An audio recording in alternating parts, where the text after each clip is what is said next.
जब मराठाओं को पता चला कि औरंगजेब ने छत्रपति संभाजी महाराज को मारने से पहले 40 दिनों तक उन्हें तड़पाया था, औरंग की इस अमानवीय हरकत ने मराठों के दिलों में आग लगा दी। इसके बाद मराठा क्षेत्र के सभी राजाओं के आंतरिक मतभेद गायब हो गए और केवल एक ही लक्ष्य बचा, औरंगजेब और मुगलों का विनाश। इधर रायगढ़ किले में इस कठिन समय के दौरान भी संभाजी के मृत्यु के अगले दिन ही 12 मार्च 1689 को रानी येसुबाई ने राजा राम महाराज का राज्याभिषेक करने का निर्णय लिया और अपने सभी मुख्य अधिकारियों को इकट्ठा करके सभी धार्मिक अनुष्ठानों के बाद राजा राम का छत्रपति के रूप में राज्याभिषेक कराया।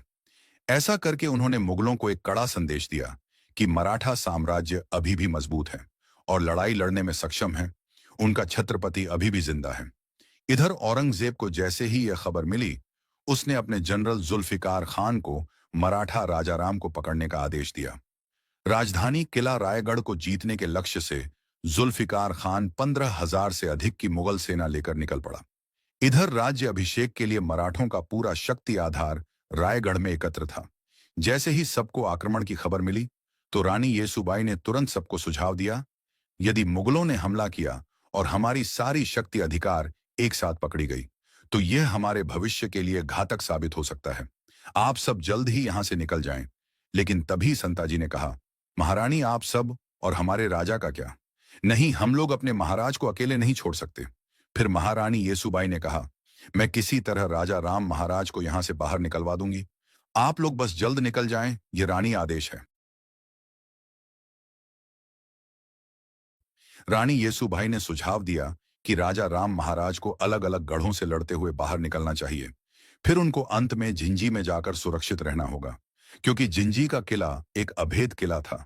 येसुबाई की सलाह अनुसार राजा राम महाराज यशाजी कांक और रामचंद्र पंथ अमात्य के सुरक्षा घेरे की बदौलत भेष बदलकर रायगढ़ से भाग निकले। इधर संताजी गुस्से से लाल होकर बोले, उस सुअर के बच्चे ने हमारे महाराज के टुकड़े टुकड़े कर दिए और हम लोग कुछ नहीं कर रहे हैं।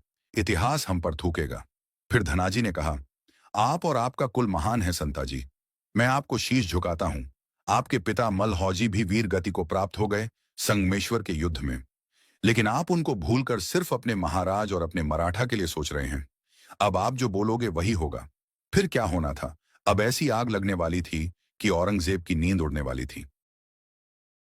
औरंगजेब बाहर निकलकर देखता है कि मराठा के दो बब्बर शेर संताजी और धनाजी और उनके साथी पागलों की तरह मुगलों को काट रहे हैं। उस रात गोरिल्ला युद्ध के उस्ताद मराठों ने सिर्फ 2,000 योद्धाओं के साथ औरंगजेब की विशाल मुगल सेना पर हमला कर दिया। संताजी और उनके मराठों ने उग्र शेरों की तरह हमला किया और मुगलों को बेरहमी से मार डाला। हमले के दौरान मुगल सैनिक डर के मारे चिल्लाने लगे। गुस्से में आकर औरंगजेब अपनी तलवार निकालता है और मराठा सैनिकों को मारने लगता है। तभी अचानक उसके सामने संताजी खड़े दिखते हैं, बिल्कुल गुस्से में लाल। संताजी का चेहरा मुगलों के खून से लथपथ था। उस समय औरंग भी गुस्से में था। दोनों एक दूसरे की तरफ युद्ध करने के लिए बढ़ते हैं। संताजी के एक तलवार की वार से ही औरंग वही गिर जाता है। जैसे ही संताजी उसको मारने वाले होते हैं, अचानक मुगल सैनिकों की ढेर संताजी को उलझा देती है। मौके का फायदा उठाकर औरंगजेब अपनी जान बचाकर भाग जाता है। मराठों ने एक के बाद एक मुगल लाशों का ढेर लगा दिया। मराठों ने औरंगजेब के सारे निजी तंबू में भी आग लगा दी। उस दिन उसके साम्राज्य का गौरव चकनाचूर हो गया और उसे हमेशा के लिए कायर करार दे दिया गया। एक प्रतीकात्मक जीत के रूप में मराठों ने औरंगजेब के तंबू से 2 सोने के शिखर उठाए और उन्हें सिंहागढ़ किले के ऊपर रख दिया। अगली सुबह जब औरंगजेब ने युद्ध के मैदान को मुगल लाशों से अटा पड़ा देखा, तो वह अविश्वास में बुदबुदाया, या अल्लाह, ये मराठे किस मिट्टी के बने हैं? वे ना थकते हैं, ना झुकते हैं, ना पीछे हटते हैं। क्या हम उन्हें नष्ट करने की कोशिश करते हुए कहीं खुद ही तो नष्ट ना हो जाएं? औरंगजेब इस अपमान से कभी उभर नहीं पाया। इधर मुगल कमांडर जुल्फिकार खान ने रायगढ़ किले पर कब्जा कर लिया, लेकिन राजाराम वहां से तब तक तो निकल चुके थे।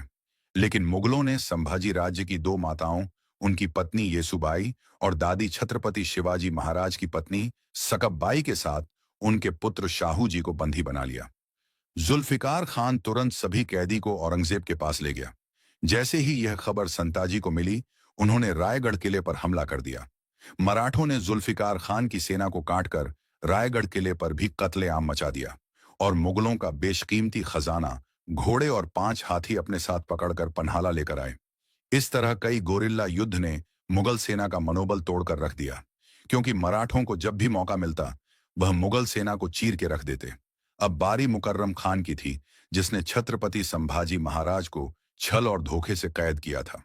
औरंगजेब ने 50,000 रुपये इनाम देते हुए मुकर्रम खान को महाराष्ट्र के कोल्हापुर और कोकण प्रांत का सूबेदार नियुक्त कर दिया था।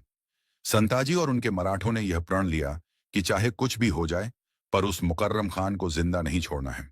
दूसरी ओर हमारे महाराज राजा राम प्रतापगढ़ से अब वे सज्जनगढ़, सतारा, वसंतगढ़ होते हुए पन्हाला किले तक पहुंचे। अब उन्हें यहां से रानी येसुबाई के कहे अनुसार झिंझी निकलना था। लेकिन औरंगजेब भी राजा राम को पकड़ने पर तुला हुआ था। चतुर औरंगजेब जानता था कि नव राज्य अभिषेक करने वाला राजा राम जान बचाने के लिए झिंझी ही जाएगा। उसने झिंझी जाने वाले सभी मार्गों पर कड़ी निगरानी रखने का आदेश दिया। उसने यह सुनिश्चित करने के लिए गोवा के पुर्तगाली वायसराय की मदद भी ली थी कि राजा राम समुद्र का मार्ग का उपयोग न कर पाए। इधर मराठा में आप कहे तो महाराज इन मुगलों को इसी पन्हाला में दफन कर दें। नहीं संताजी, हमारा कर्तव्य यह है कि महाराज को सुरक्षित झिंझी तक पहुंचाना होगा, क्योंकि फिलहाल रानी येसुबाई और शाहू जी मुगल के कब्जों में हैं। यह लक्ष्य बनाकर चलो, देर से ही सही, पर मुगल साम्राज्य का अंत हमारे ही हाथों होगा। पन्हाला पर मुगलों के आक्रमण की खबर मिलते ही राजा राम और उनके सहयोगी मराठा व्यापारियों के वेश में किले से भाग निकले। सूर्योदय तक वे लोग कृष्णा नदी के तट पर नृसिंहवाड़ी पहुंच गए। उन्होंने कृष्णा नदी पार की और दक्षिण की जाने के बजाय पूर्व के दक्कन की ओर जाने वाले रास्ते पर चल पड़े। क्योंकि मुगलों को बेवकूफ बनाना था, उन लोगों ने झिंझी जाने के लिए एक बार घूमकर फिर कृष्णा नदी पार करने की योजना बनाई। उन्होंने घुमावदार रास्ते का इस्तेमाल किया। महाराज की शिमोगा यात्रा गोकक सवा दटी नवलगुंड, अनेगरी लक्ष्मी शवर हावेरी और हिरे केरूर से होकर गुजरी। शिमोगा पहुंचने से पहले लक्ष्मेश्वर परगना से गुजरते समय वहां के मुगल अधिकारियों को उनकी यात्रा की भनक लग गई और वे अपनी सेना के साथ उनके दल का पीछा करने लगे। यहां उनका सामना वरदात नदी से हुआ। महाराज ने मालोजी घोरपड़े के भाइयों की मदद से इसे पार करके अपने पीछा करने वालों को चकमा दिया। लेकिन आगे बढ़ने पर उन्हें पता चला कि उनका मार्ग मुगल दुश्मन सेना ने रोक रखा है। ऐसी कठिन परिस्थिति में छत्रपति शिवाजी महाराज से प्रशिक्षित शक्तिशाली योद्धा संताजी जगताप और रूपाजी भोसले अपने राजा की रक्षा के लिए तैयार हो गए। शत्रु सेना को रोकने की जिम्मेदारी संताजी जगताप को सौंपकर राजा राम महाराज रूपाजी भोसले के साथ आगे बढ़ गए। एक सिपाही तेजी से दौड़कर आता है और कहता है, महाराज, भारी मुगल सेना हमारी ओर तेजी से बढ़ रही है। राजा राम महाराज तेजी से उठते हैं, चारों ओर देखते हैं। पास खड़े सेना नायक चिंतित हो उठते हैं। तभी घोड़ों की टाप की आवाज और तेज हो जाती है। महाराज, हमें तुरंत निकलना होगा। मुगल सेना हमें चारों तरफ से घेर रही है। इससे पहले कि मराठा सैनिक कुछ कर पाते, अब्दुल्ला खान की विशाल सेना चारों दिशाओं से हमला कर देती है। तलवारें टकराने की आवाज, घोड़ों की हिनहिनाना गूंज उठते हैं। मराठा सैनिक बहादुरी से मुकाबला करते हैं, लेकिन संख्या में कम होने के कारण कई वीर गति को प्राप्त होते हैं। अब्दुल्ला खान कहता है, राजा राम को जिंदा या मुर्दा पकड़ो, किसी भी हालत में भागने ना पाए। मराठा योद्धा अंतिम सांस तक लड़ते हैं और आखिरकार अब्दुल्ला खान की सेना सभी मराठा सेना को बंदी बना लेता है और फिर उन्हें बीजापुर किले में ले जाया जाता है। आखिरकार मराठाओं का राजा राजा राम हमारे कब्जे में है। औरंगजेब को संदेश भेजो कि मराठों का खेल खत्म। एक मुगल सैनिक कहता है, हुजूर, पहले पहचान की पुष्टि कर ले। अब्दुल्ला खान, क्या मतलब? राजा राम हमारे सामने खड़ा है। सैनिक बंदियों को जबरन घसीट कर सामने लाते हैं, लेकिन उनमें से कोई भी राजा राम नहीं होता। अब्दुल्ला खान का चेहरा अचानक गंभीर हो जाता है। धोखा यह कैसे हो सकता है? तभी एक घायल मराठा सैनिक हंसता है। उसकी आंखों में चमक और चेहरे पर वीरता झलकती है। राजा राम महाराज, तेरे हाथ कभी नहीं आएंगे। मराठा साम्राज्य को खत्म करने का सपना मत देख। अब्दुल्ला खान गुस्से में कहता है, राजा राम, इस बार तो तू मेरे हाथों से बच गया, लेकिन बहुत जल्द मैं तुझे तेरे बाबा साहेब और भाई के पास भेजूंगा। मराठाओं ने एक बार फिर मुगलों को चकमा दे दिया था। अब्दुल्ला खान के घमंड को करारी शिकस्त मिली, लेकिन मुगलों का कहर अभी खत्म नहीं हुआ था। अब्दुल्ला खान ने उन सभी सड़कों पर अपने जासूस तैनात कर दिए थे जिनसे राजा और उनके लोग यात्रा करने वाले थे। राजा राम महाराज और उनके लोग मुगल जासूसों से बचने के लिए आगे की यात्रा में घोड़ों का उपयोग करना छोड़ दिया। इसलिए वे सामान्य यात्री, तपस्वी, संत, व्यापारी, भिखारी आदि बनकर आगे बढ़ते रहे। वे मुगल चौकियों से बचने में कामयाब रहे और मुगलों को चकमा देकर 300 किलोमीटर दूर बेंगलुरु पहुंच गए। वहां पहुंचते ही बेंगलोर में एक और घटना घटी जिसने मराठों के लिए खतरा खड़ा कर दिया। वहां का एक सहयोगी राजा राम महाराज के पैर धो रहा था और कुछ स्थानीय लोगों ने यह देखा। अब उस क्षेत्र में यह खबर फैल गई कि एक महत्वपूर्ण और उच्च पदस्थ मराठा आया है।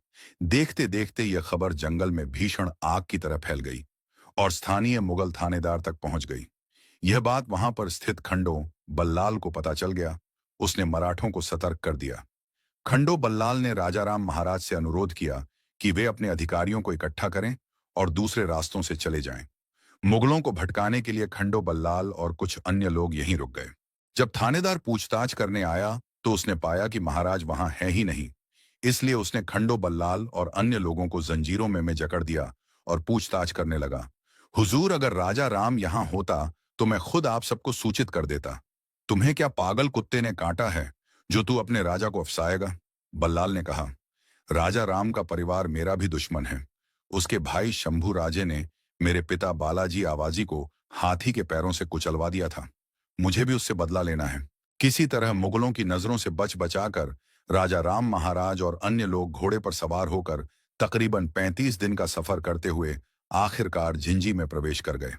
अब महाराज और उनके आदमियों के सामने एक और बाधा खड़ी थी। उनकी अपनी सौतेली बहन अंबिका, अंबिका बाई संभाजी की सगी बहन थी और राजा राम महाराज की सौतेली बहन। जब उन्हें राजा राम महाराज की किले का उपयोग करने की योजना के बारे में पता चला तो उन्होंने उनका विरोध करने का फैसला किया और युद्ध की तैयारी शुरू कर दी। हालांकि ना तो किले के लोग और ना ही उनके सलाहकार उनके पक्ष में थे। उनके मंत्रियों ने आपसी मतभेद भुलाने को कहा ताकि उनके पिता शिवाजी का सपना न टूटे। इसीलिए अंबिकाबाई को राजा राम महाराज के लिए झिंझी किले के द्वार खोलने पड़े। आखिरकार 15 नवंबर 1689 को राजा राम महाराज अपने दल के साथ झिंझी किले में पहुंच ही गए थे। इस तरह महाराज की इस यात्रा की गाथा समाप्त हुई। तुलापुर से भागा हुआ बादशाह बीजापुर में बैठा था। औरंगजेब अपने नक्शे पर झुका हुआ था। उसके सामने तमिलनाडु का झिंझक लाल घेरे में था। वह किला जहां अब मराठा प्रतिरोध की आखिरी उम्मीद राजा राम महाराज मौजूद थे। उसकी आंखों में वही जुनून था जो कभी शिवाजी और संभाजी को ध्वस्त करते समय था। लेकिन इस बार उसका लक्ष्य सिर्फ राजा नहीं बल्कि पूरे मराठा वंश को समाप्त करना था। मुकर्रर खान को संदेश भेजो, औरंगजेब ने भारी आवाज में बोला। सुल्तान के इस पुराने और भरोसेमंद सेनापति ने औरंग के आदेश को सलाम किया। मुकर्रर खान को आदेश मिलते ही उसने एक विशाल सेना तैयार की। हजारों मुगल सैनिक के साथ वह झिंझी की ओर कूच कर गया। कोंकण से निकलते ही यह सेना बेजोड़ रफ्तार से बढ़ती गई। जंगलों, नदियों और पहाड़ियों को पार करते हुए मुकर्रर खान लगभग 800 किलोमीटर का कठिन सफर तय कर चुका था। लेकिन उसे क्या पता था कि उसका यह इंतजार हमेशा के लिए शांत होने वाला था। मुकर्रर खान की सेना जैसे ही झिंझर कुछ दिन की दूरी पर पहुंची, अचानक हवा में शंख और रणसिंघा की गूंज उठी। दूर पहाड़ियों से उठता धूल का गुब्बार देखकर मुगल सैनिक सतर्क हो गए। यह कोई और नहीं था बल्कि यह मराठों की छापामार युद्ध नीति का प्रचंड प्रहरी थे। संताजी मां भवानी ने हमारी सुन ली। शिकार खुद शिकारी बनकर यहां पहुंचे हुए हैं। तो वो तू ही है संताजी, जिसका आतंक फैला हुआ है। याद है, एक आतंक और था, शभा, वह भी बहुत उछलता था, जिसको मैंने हमेशा के लिए शांत कर दिया। वह धोखा था, वरना तुम्हारी नस्ल शंभू राजे को पकड़ना तो दूर, पैर की धूल चाटने के लायक भी नहीं है। तो आजा, आज देख लेते हैं कौन किसका तलवा चाटने लायक।